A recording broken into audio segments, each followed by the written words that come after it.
This is Mrs. Howard, and this is a tutorial to show you how to edit and set up your pinwheel puzzle. So the first thing you're going to want to do is take a look at the template and get an idea of how it's set up.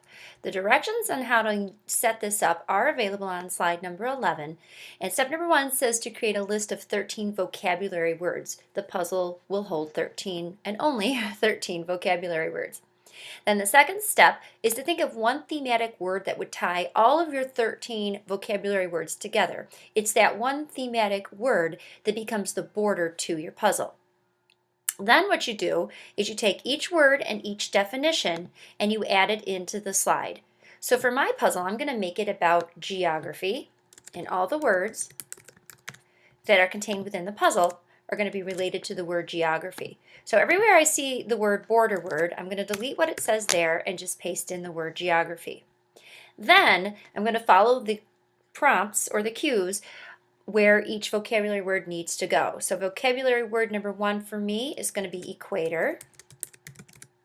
Vocabulary word number 2 is globe. Then I'm going to move to the next slide. So where it says border word, I want geography.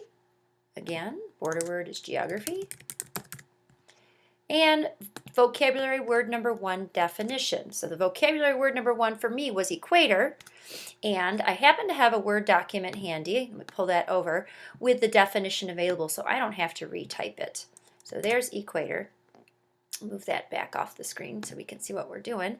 And where it said vocabulary word number 1, definition, I'm going to paste in the definition of equator. So you might have to do a little bit of formatting to get it to fit on the page, but that is why I made the template, customizable. Let me get back to that spot so that you can edit it and get it to fit just the way you want it in case your definition is a little longer or a little bit shorter. There we go.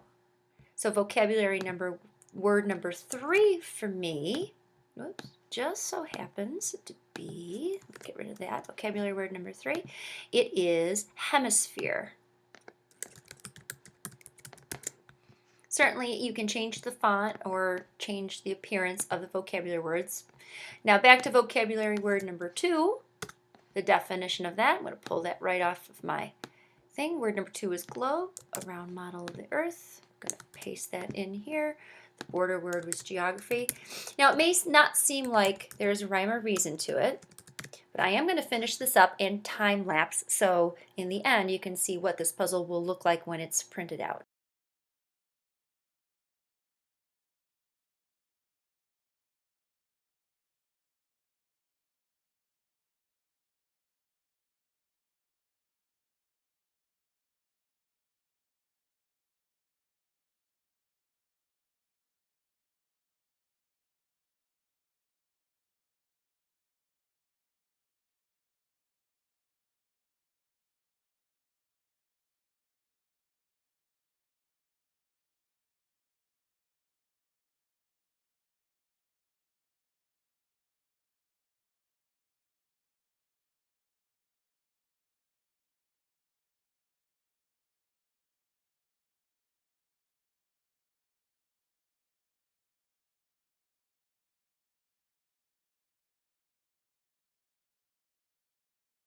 The last thing you need to do is print it out. When you print it, if you print it with 6 slides per page, it's going to automatically create a key for you to use. Then print it again, print each page full size. It's the full-sized pieces that you'll give to the students, and they can attempt to sort as a group to determine the puzzle. What I really like to do with the puzzles is not tell them what size or shape the puzzle is, and not even tell them what the guide word is along the border. See if they can figure it out. It really creates a wonderful challenge for the students. So there it is, using pinwheel puzzles and using your Smarticles. Good luck!